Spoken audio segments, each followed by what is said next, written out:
Muy buenos días, hermanos. Dios les bendiga. Domingo 8 de mayo del 2022, a nombre de la Primera Iglesia Bautista Cristiana Jesús, Fuente de Vida Eterna, de San Juan de Abajo, Bahía de Banderas, Nayarit, México, le damos la más cordial bienvenida. Quiero invitarle amablemente me acompañe a esta oración para después entrar a la lectura y exposición de la palabra.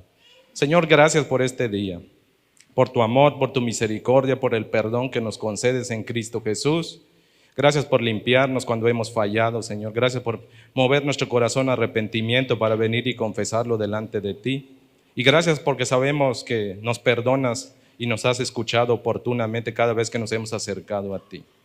Queremos también, oh Dios, suplicarte en esta mañana, Padre, que ayudes a nuestra mente y nuestro corazón. Reconocemos nuestras limitaciones y entendemos también, Padre, la promesa que nos has dado de que tu Santo Espíritu nos va a guiar, enseñar todo lo que tú nos has dejado en tu palabra. Eso queremos rogar para nuestras vidas en esta mañana precisamente, Señor.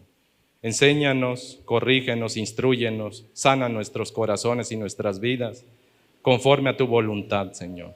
Abre la palabra para nosotros y que nuestro corazón también sea abierto, Señor, para que tu palabra dé el fruto para la cual tú lo has enviado. Te lo suplicamos en Jesucristo. Amén. Le invito amablemente, me acompañe al Evangelio según San Lucas, capítulo 1, versículos del 57 al 66. Reitero la cita, Lucas capítulo 1, versículos 57 al 66. Dice la bendita palabra de Dios: Cuando Elizabeth se le cumplió el tiempo de su alumbramiento, dio a luz un hijo. Y cuando oyeron los vecinos y los parientes que Dios había engrandecido para con ella su misericordia, se regocijaron con ella. Aconteció que al 8º día vinieron para circuncidar al niño y le llamaban con el nombre de su padre Zacarías. Pero respondiendo su madre, dijo: no, se llamará Juan.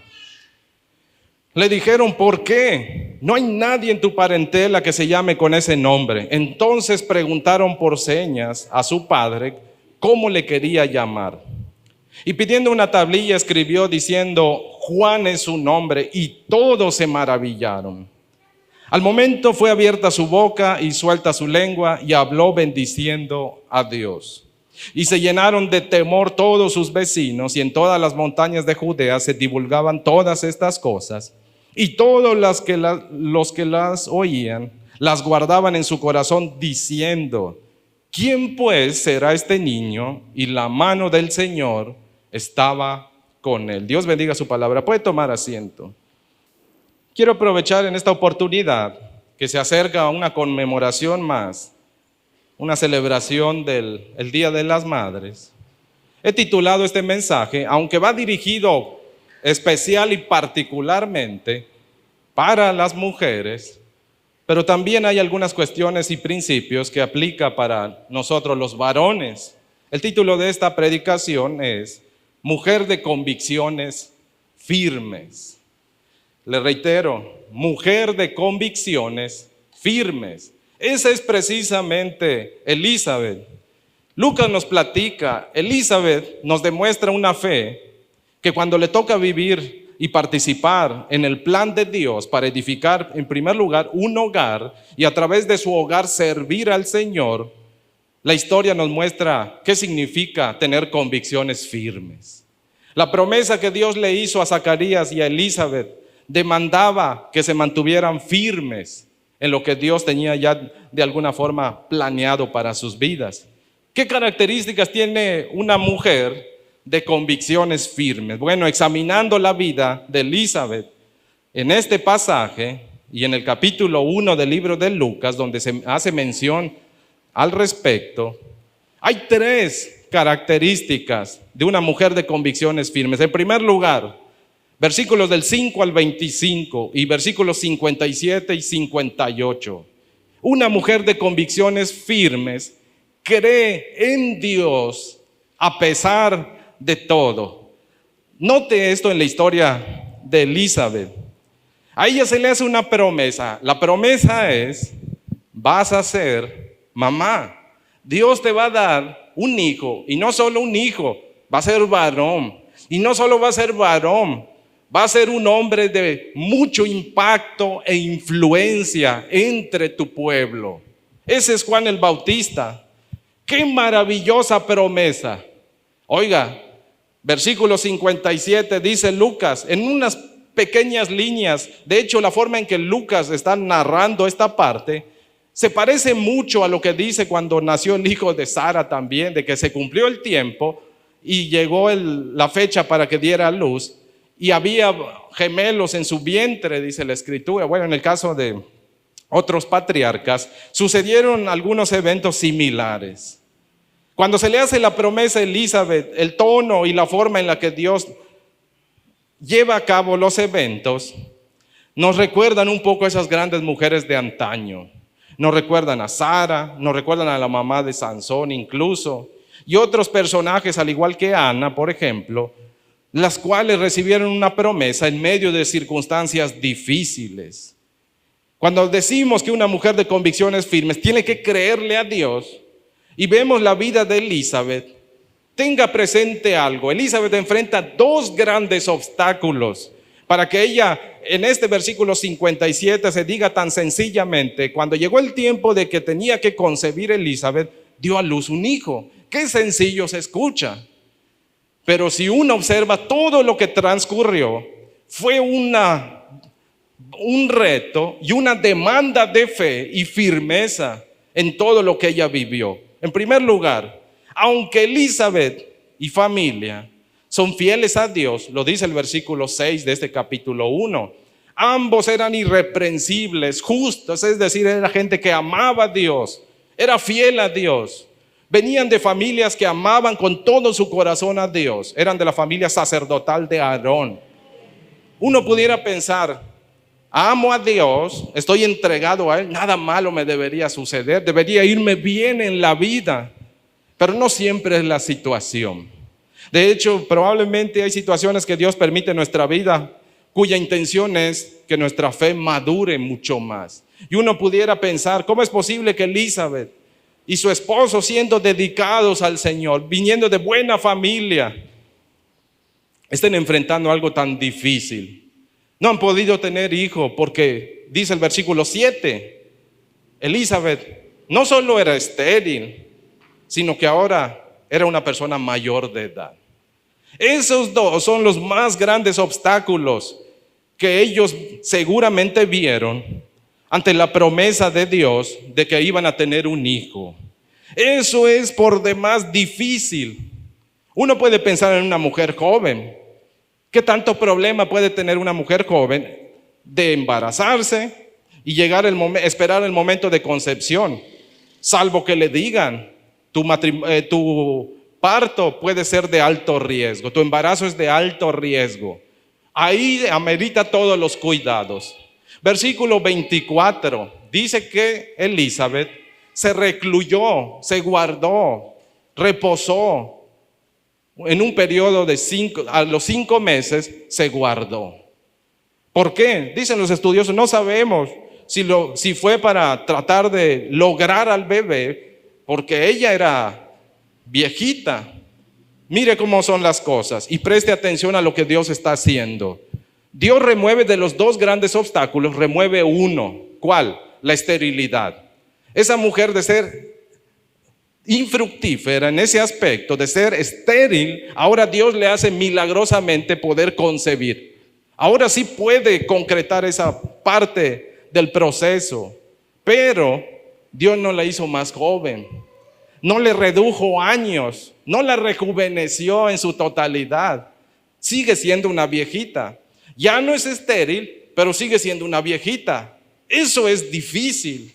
Piensen, por ejemplo, en una mujer embarazada ya a una edad muy complicada. Hoy día, con todos los mejores tratamientos médicos, es muy difícil lograr que una persona ya después de cierta edad pueda mantener un embarazo y finalmente llegar la fecha de dar o concebir. Es difícil. Imagínense en el tiempo de Elizabeth, donde la ciencia médica era más precaria de lo que nos imaginamos. no era tan avanzada como hoy. Y aún así, ella tiene que hacerle frente a esos dos grandes desafíos. Dios se encarga de uno, pero el otro permanece. A veces nosotros enfrentamos circunstancias difíciles y a veces pensamos que Dios va a remover todas las circunstancias difíciles para que podamos madurar en fe. Pero ¿sabe qué? A veces Dios no remueve todas.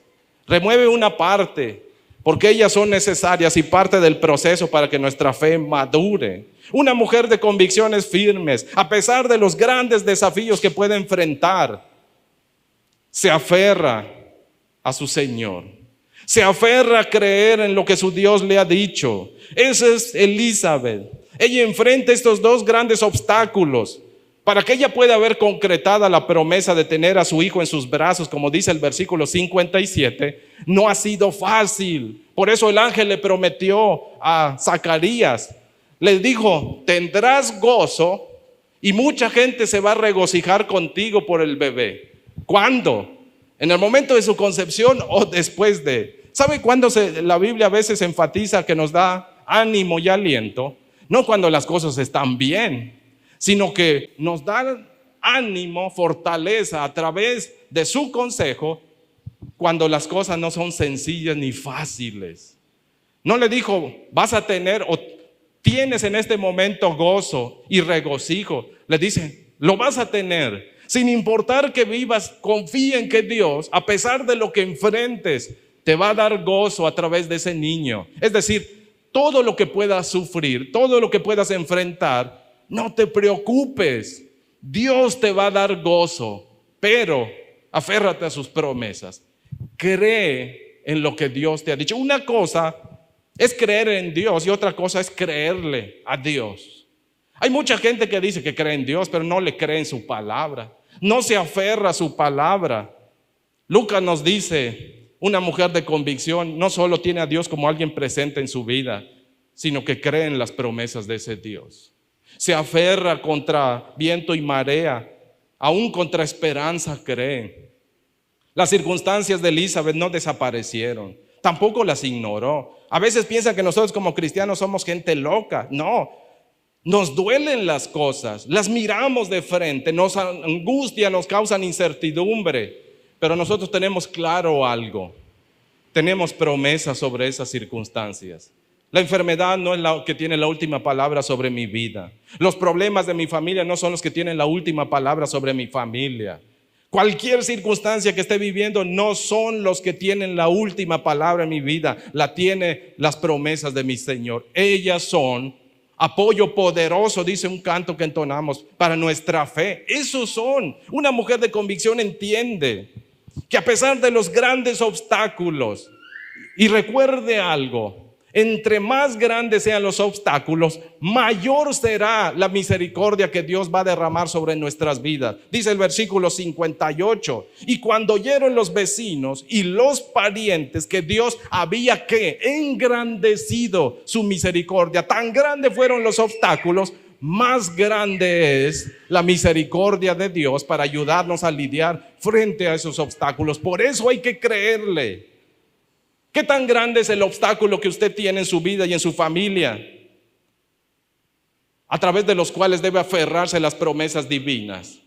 Entre más grandes sean los obstáculos y los desafíos, mayor será la misericordia de Dios que derramará sobre usted para que pueda lidiar con ello. Hoy más que nunca necesitamos convencernos de que lo que Dios dice en su palabra tenemos que creerlo con todo nuestro corazón, porque Dios es fiel. Fiel es el que lo prometió, dice el Nuevo Testamento. Como es fiel y tiene todo el poder, puede cumplir lo que Él dijo. Elizabeth entonces es sanada, pero sigue con un desafío: confiar en fe sobre todas las circunstancias que vive. ¿Usted cree que en algún momento no le pasó por la cabeza, será que lo logre? Ya estoy cansada. ¿Será que yo pueda cuidar de ese bebé? Quizá pueda tenerlo, pero voy a tener la fortaleza. ¿Recuerda usted a su último hijo? ¿Cómo le fue? En el último, ya no tenía la misma fuerza que en el primero. Y uno dice, híjole, si hubiese tenido otro después de solo Dios sabe si iba yo a poder resistir físicamente para poder criarlos. Ahora imagínense esta viejita. Era fe lo que se demandaba. Tenía que creerle a Dios, tenía que enfocar su mente, su corazón y todo su ser, no en las circunstancias que vivía. Tenía que apoyarse de todo su corazón en las promesas de su Dios para poder resistir, para poder ver el día gozoso de tener a su bebé en brazos. Cuando nos sintamos tentados a desanimarnos y a desalentarnos frente a los desafíos que vivimos, tenemos que hacer lo mismo que Elizabeth hizo en el versículo 25. Destinar un tiempo para dar acción de gracias a Dios. Llenar nuestra mente y nuestro corazón. Señor, yo creo con todo mi corazón en tus palabras, en tus promesas, a pesar de lo que estoy enfrentando. No me gusta lo que veo, no me gusta lo que tengo frente a mis ojos, pero yo decido creer en ti. Dedico el tiempo al canto, a la alabanza. Eso va a refrescar mi corazón y me va a ayudar a mantener la esperanza mientras yo voy de camino a ver cumplida la promesa de Dios. Eso es una mujer de convicción. El verso 25 nos dice cómo resistir en medio de los grandes desafíos para que no nos hundamos en la desesperanza.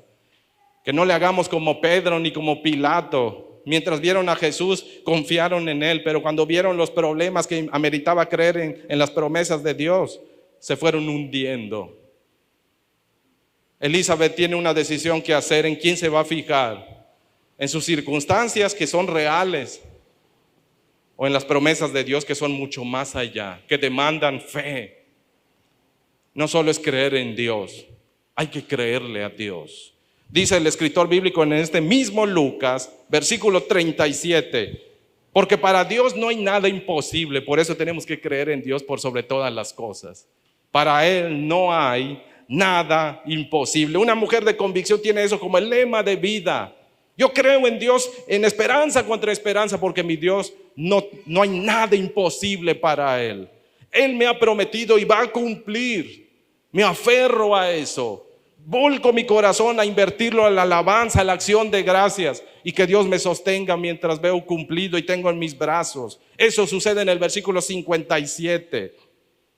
Recuerde, entre más lejos queden las circunstancias y los desafíos de su vida, más cerca está de Dios. Entre más difícil sean las situaciones que enfrento, significa que debo estar más cerca de Dios. A mayor gravedad del problema, mayor invitación de Dios para que yo esté cerca de Él y crea en Él con todo mi corazón. Cuando escapa a mis recursos, a mi fortaleza, a mis habilidades y queda en el plano de Dios, implica una invitación a fe. Eso es lo que Dios nos está llamando. Pero una mujer de convicción no solamente cree en Dios a pesar de todo. Una mujer de convicción obedece a Dios ante todo. Una cosa es que usted crea y otra cosa es que dé el paso de fe en convicción de obediencia. Mire cómo están las circunstancias. Verso 59. Aconteció que al 8º día que vinieron para circuncidar al niño y le llamaban con el nombre de su padre, Zacarías. ¿Qué está sucediendo? Le voy a explicar un poco qué está sucediendo tras bambalinas. Elizabeth está siendo puesta a prueba. ¿A quién le va a dar gusto? ¿A quién va a obedecer? Cuando Zacarías sin duda alguna llega aquel día a su casa, de hecho Zacarías fue el primero que utilizó una tablet, dice una tablilla, una madera cubierta de cera que usted le raspaba y podía escribir. Llega sin duda alguna ese día después de su oficio en el templo y seguramente de forma escrita en esas tablillas, Zacarías informa e instruye a su esposa de lo que le sucedió en el templo. Se corre la noticia entre los vecinos, pobre Zacarías, en su vida iba a volver a tocarle entrar al templo, pero cuando entra sucede algo maravilloso. Hay una visión celestial, un ángel se le aparece, pero el ángel no solo se le aparece para darle buenas nuevas, le da la mejor noticia de su vida. Tu oración ha sido escuchada. Vas a dar, tu esposa Elizabeth va a darte un hijo. Y le explica todo el proceso, el plan de Dios para ese niño. Él pregunta, verso 18, ¿cómo va a ser esto si somos 2 viejitos? Y no solo viejitos, pobre mi mujer no puede tener hijos. Y el ángel dijo, yo soy Gabriel que estoy delante de Dios. Como no has creído, ¿sabes qué? Vas a quedar mudo. Verso 22, sale de ahí el pobre espantado, todos espantados, porque la actividad que él entraba a hacer al templo no demoraba mucho, pero sale mudo. Y todos dicen, tuvo visión. Y se corre la noticia, se vuelve famoso el Zacarías. Tan famoso se vuelve que mucha gente está atento de todo el embarazo de Elizabeth. Casi cualquier cosa, ahí está la gente predispuesta, porque dicen, como dos viejitos, imagínense dos viejitos. Pero son gente muy estimada en el pueblo, tienen buen testimonio. Dios hizo algo, ellos entendieron, Dios engrandeció su misericordia sobre Elizabeth. Aún la propia Elizabeth dice en el versículo 25, Dios removió mi vergüenza, me ha dado un hijo. Eso es regocijo para ella y para todos los demás. Pero en esa situación están cuando se ven tentados. Elizabeth se ve tentada a hacer algo. El ángel había dicho, verso 13, muy claramente, ¿cómo se va a llamar el hijo? Dijo, Juan se va a llamar tu hijo. Dios dijo que tu hijo tiene que llamarse Juan Zacarías. Y Zacarías llega y le da a su esposa la noticia, le informa a través de la tablilla seguramente, y le dice, el niño tiene que llamarse Juan. Dios me dijo que el niño va a llamar Juan. Bueno, llega el día de circuncidar al niño, el día 8, y en ese mismo día, eso de la circuncisión implica dedicar al hijo a Dios, consagrarlo como parte del hijo del pacto, decir, nos comprometemos delante de Dios a educar a este niño en la fe del único Dios viviente. Eso es parte de lo que simboliza la circuncisión. Pero también en esa época o en esa costumbre de la circuncisión, o más bien en ese mandato de Dios de la circuncisión, había una costumbre.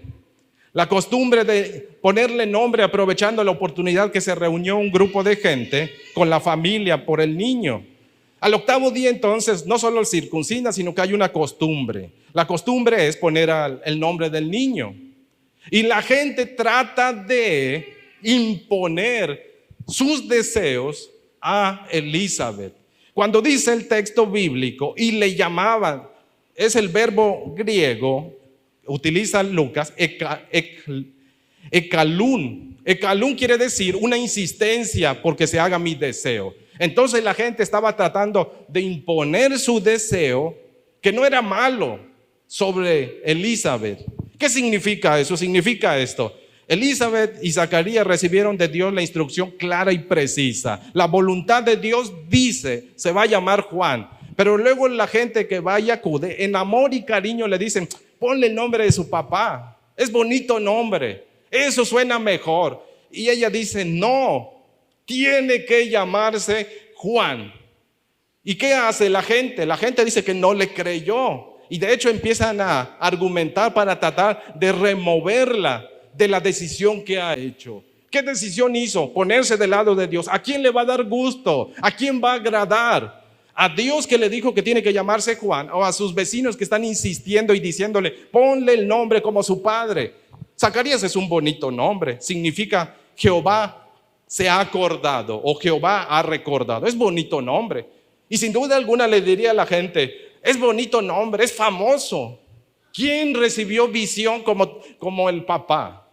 Es un hombre distinguido, ponle como el nombre del padre. No era malo, pero no era la voluntad de Dios. Una mujer de convicción permanece firme en la voluntad de Dios, sin hacer concesiones. No le da gusto a la gente, obedece a Dios por sobre todas las cosas. Eso es una mujer firme. Necesitamos mujeres de esa categoría, que no negocien la voluntad de Dios, que no obedezcan al hombre antes que a Dios.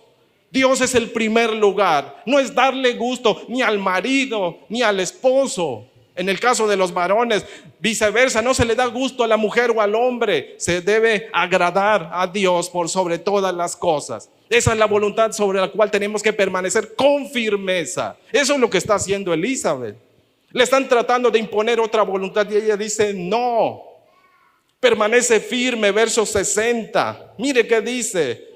Pero respondiendo, es decir, ella con total firmeza y determinación, dijo, no es la voluntad de Dios. La voluntad de Dios dice que se tiene que llamar Juan. Hay un problema en el que a veces nos vemos usted y yo metidos.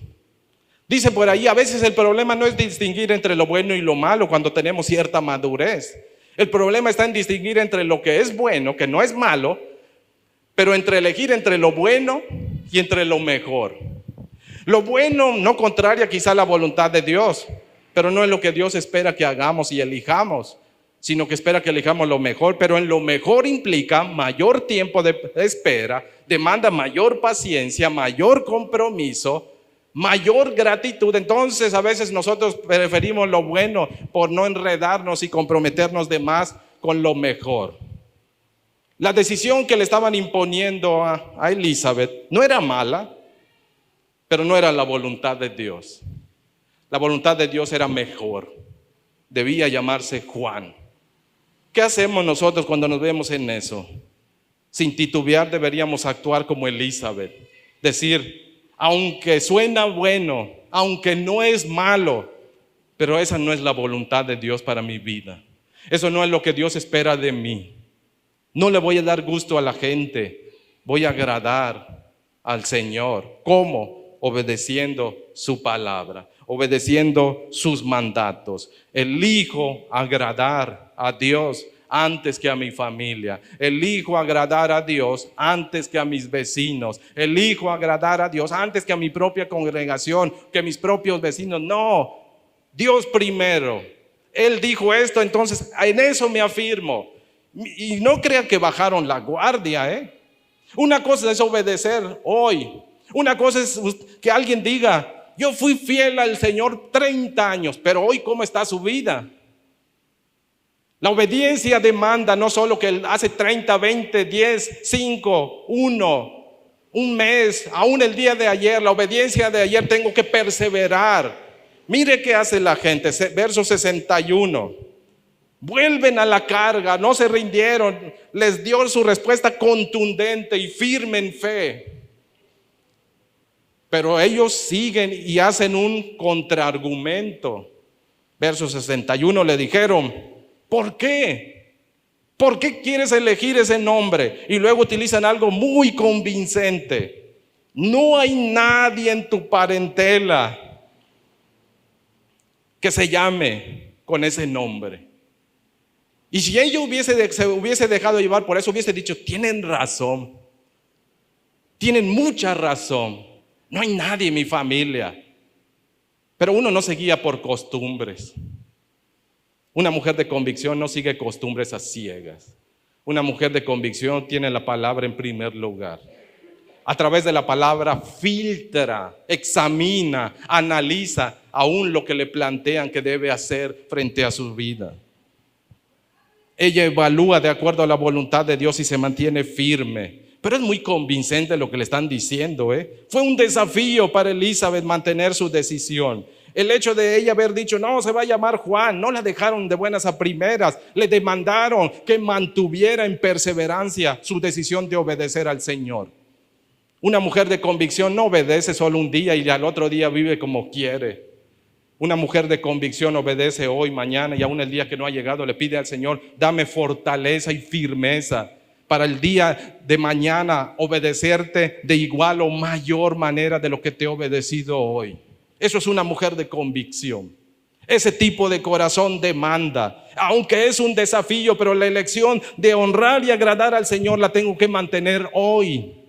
La mantuve ayer, la he mantenido 30 años. Hoy me demanda la misma perseverancia, agradar al Señor antes que a los demás. Mire qué dice la Escritura, Hechos 5:29, nueva versión internacional.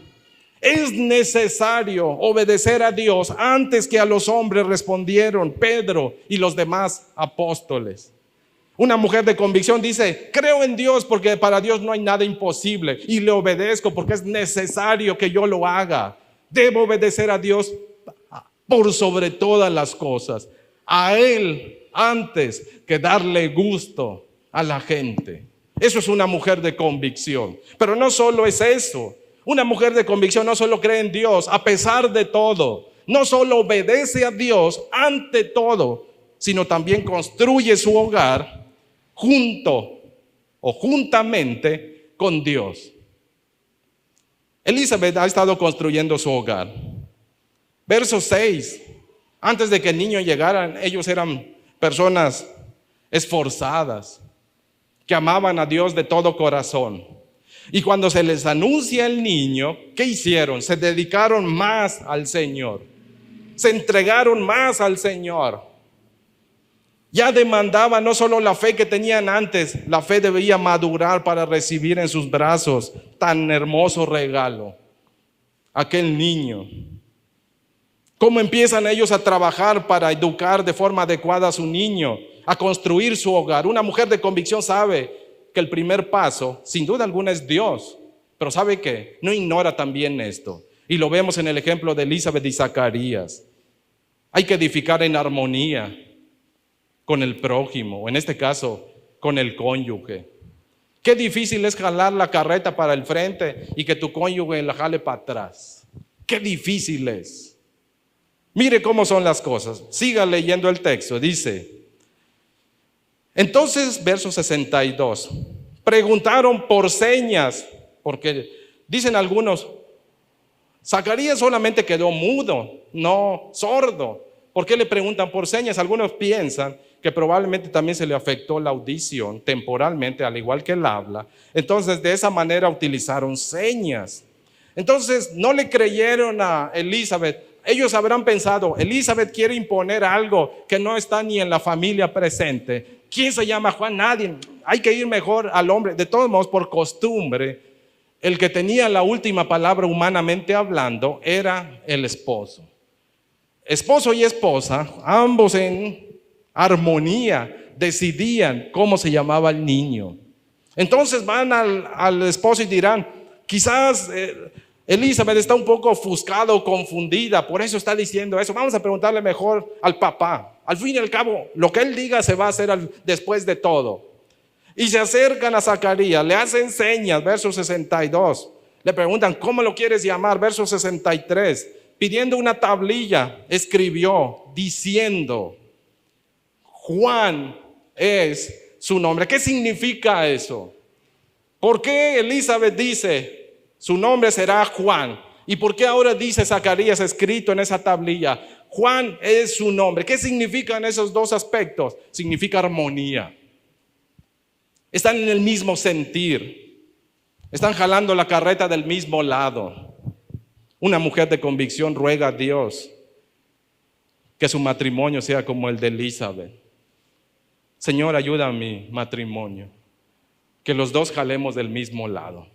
Que los dos tengamos el mismo sentir. Si usted quiere una persona que jale del mismo lado hacia Dios, ¿sabe dónde lo va a encontrar? En la presencia de Dios. No en la cantina, no en un bar, ni siquiera a veces meramente en la calle. Ni siquiera en una buena familia, porque las buenas familias no necesariamente significa, ni siquiera en una buena familia cristiana a veces implica que sea una buena mujer o un buen hombre como para casarse. Si no están de rodillas dependientes de Dios, es muy complicado que los dos tengan la misma armonía. ¿Dónde encontraría Elizabeth a su esposo si ella era de la familia sacerdotal? ¿Sabe de qué familia era Zacarías? De la familia sacerdotal. ¿Qué significa? Ambos se encontraron en la presencia de Dios. ¿Dónde? Sirviendo. Quiere construir un hogar en armonía. Una mujer de convicción sabe, es en la presencia de Dios donde tengo que hallarlo. Es en la presencia de Dios donde tenemos que ir. Ambos tenemos que estar de acuerdo. Tenemos que tener la misma voluntad sobre nuestras vidas. Tenemos que decidir seguir la misma voluntad. Pensamos lo mismo. Ninguno le impone al otro lo que quiera. Es la voluntad de Dios que ambos nos sujetamos. Eso significa el hecho de que exprese, Juan es su nombre, Juan será su nombre, o es el nombre de ellos. ¿Qué significa? Una sola voluntad, un solo espíritu, un solo Señor. Eso están siguiendo. Por eso aún en el momento más desafiante, cuando son tentados a dejar la voluntad de Dios por darle gusto a la gente, pueden construir su hogar con firmeza. Eso es una mujer de convicción. Ambos están en el mismo sentir. Ambos están, aun con las limitantes que puedan tener cada uno, su mujer viejita, en brazos un bebé, el otro mudo, pero aún sobre eso pueden construir con firmeza un hogar y darle a Juan la oportunidad de cumplir el propósito. Dice el libro de Proverbios, instruye al niño en su camino. ¿Cómo lo vamos a instruir si no estamos sujetos a la voluntad de Dios? ¿Cuál es el camino de nuestros niños? Cristo es el único camino de nuestros niños. Ese es el camino que tienen que seguir, a Jesucristo. No hay otro. Pablo va a decir en el Nuevo Testamento, el que quiere construir algo debe entender algo. La principal piedra sobre lo que se construye, el fundamento, solo es Cristo. Nada más. Elizabeth y Zacarías construyen sobre la voluntad de Dios su familia, su hogar. Una mujer de convicción edifica en armonía entre ellos. ¿Cómo se logra la armonía a pesar de las diferencias y dificultades? En la presencia de Dios. Que conozcan, se sujeten y estén dispuestos a obedecer al Señor. Esa es la forma de construir un hogar. Elizabeth no le impone, perdone la expresión, su santa voluntad a su esposo, y su esposo tampoco le impone su santa voluntad. Ambos dicen, Dios ha dicho y a Dios nos sometemos. Dice Pedro, hablando directamente a las mujeres, pero vale para el hombre también. Si usted tiene un cónyuge inconverso, dice Pedro, hay una sola forma de ganarlo si ellos rechazan el evangelio que se les predica. El cónyuge es el medio para ganarlo. ¿Cómo? Primera carta del apóstol Pedro, capítulo 3, versos 1 y 2. Es muy clara la voluntad del Señor. ¿Cómo se gana un marido? Buen testimonio. La palabra que yo creo, la fe que tengo, debe reflejarse en mi carácter. Dice Pedro, si tu marido no cree en el evangelio y le parece puras patrañas, entonces para que te lo ganes, compórtate. Justa, santa, piadosa, recatada, irreprochable, respetuosa. Ama a tu marido y demuéstrale de esa manera el evangelio. Y dice Pedro, y te lo vas a ganar. Esa es la mejor estrategia para ganarse a los maridos. Comprometerse a obedecer la voluntad del Señor, sujetarse al Señor. Y viceversa, que el cónyuge, nosotros como varones nos sujetemos. Porque alguien va a decir, se nos manda bien fácil, puede decir alguna mujer, que nos sometamos al esposo. ¿Y él qué?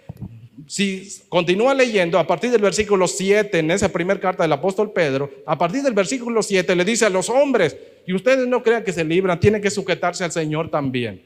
Porque solamente se les va a sujetar o se va a someter a su autoridad la esposa en la medida en la que ustedes estén sometidos a Cristo. Porque a Cristo nos tenemos que someter los dos. Esa es la medida. Una mujer de convicción sabe construir su hogar en armonía. ¿Cómo? Con la voluntad de Dios, siendo buen ejemplo a través de creer y obedecer al Señor. Pero más allá de eso, una mujer de convicción sabe que tiene que construir su hogar edificándolo en total dependencia al Señor. Juan 15:1. Separados de Dios, nada podemos hacer. Yo soy la vid, dice Jesucristo, y ustedes son las ramas. Separados de mí, no pueden hacer absolutamente nada. Elizabeth y Zacarías están consagrados y dedicados al Señor, pero ahora con la llegada de su hijo se dedican más al Señor. Elizabeth se recluye 5 meses a adorar, a dar gracias. Cuando le sueltan la lengua para volver a hablar, le abren la boca, dice en términos figurados, es decir, cuando Dios le retira el impedimento para hablar a Zacarías, ¿qué es lo primero que hace? Hace lo que abunda en su corazón. De la abundancia del corazón habla la boca, dice. ¿Qué tenía en su corazón? Amargura de por qué Dios me enmudeció todo el proceso. Quizá quería chiquear a su bebé, como algunos de nosotros nos solía gustar y acercarnos y en la pancita de la esposa hablarle a nuestro bebé. Él no lo pudo hacer. Pero eso le llenó el corazón de amargura. No. Estaba lleno de gratitud. Dijo, ya tendré tiempo quizá. Y dice que cuando le sueltan la lengua, verso 64, al momento fue abierta su boca y suelta su lengua. ¿Y qué hizo? Bendijo el nombre del Señor. Eso significa de construir y edificar un hogar confiando en el Señor. Tienen a su hijo varón, lo disfrutan, están llenos de regocijo. Se cumple la voluntad de Dios y la promesa que les hizo. El hijo y el regocijo en los vecinos.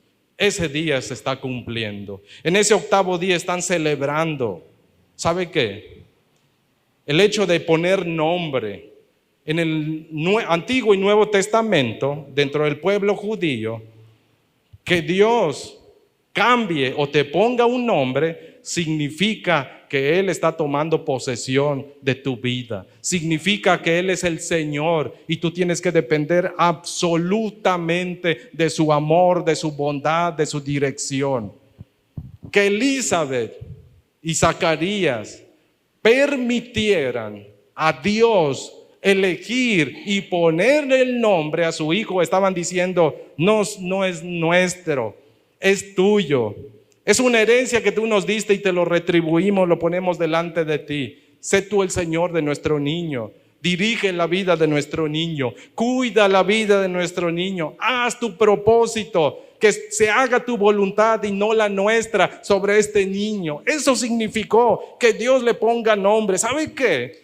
Nuestros hijos no se tienen que parecer a nosotros.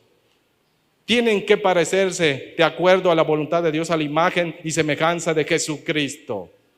Fueron puestos en nuestras manos no para que nosotros hagamos lo que querramos de ellos, sino para que los llevemos a Jesucristo.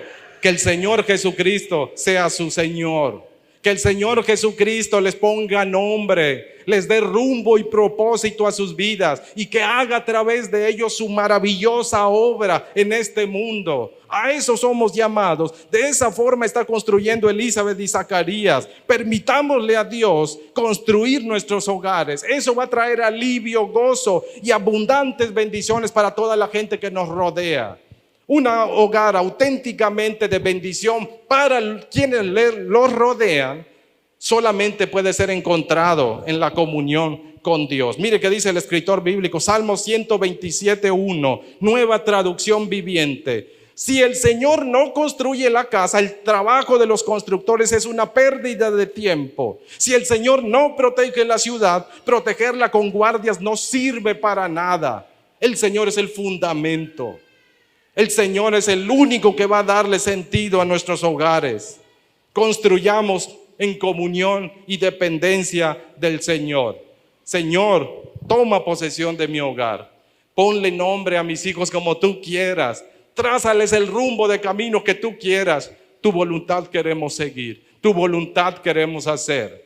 Que nuestros hijos, Señor, hagan tu voluntad. Que nuestros hijos, Señor, sigan tu camino. En conclusión, hoy más que nunca necesitamos mujeres comprometidas totalmente con Dios. Mujeres que le crean al Señor a pesar de los grandes desafíos y obstáculos presentes en sus vidas. Mujeres que procuren con todo su corazón agradar a Dios antes que a los demás. Que construyan familias en armonía y sujeción a Dios y a sus cónyuges. Eso es lo que necesitamos. Eso requerimos. Concluyo con este texto. Salmos 27:14. Dios habla hoy. Esto viene para todos nosotros. Ten confianza en el Señor. Ten valor, no te desanimes. Sí, ten confianza en el Señor. Eso es lo que el Señor nos pide.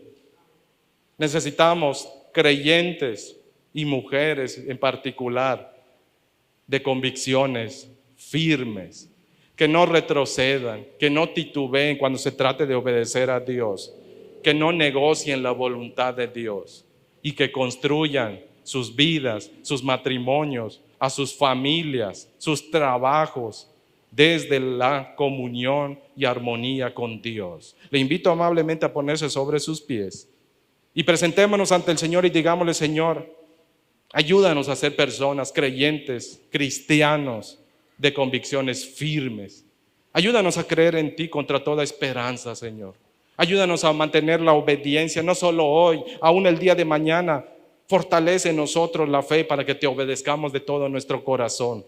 Pero sobre todas las cosas, Señor, tú conoces el anhelo de nuestras vidas. Ayúdanos a construir un hogar firme y estable, en armonía, Señor, con la persona que tú nos has dado o nos vayas a dar. Pero sobre todo, Señor, que dependamos de ti, porque nada podremos hacer si tú no estás con nosotros. Señor, gracias. Gracias en tu amor y misericordia que nos has concedido a través de estos ejemplos tan alentadores para nuestra vida.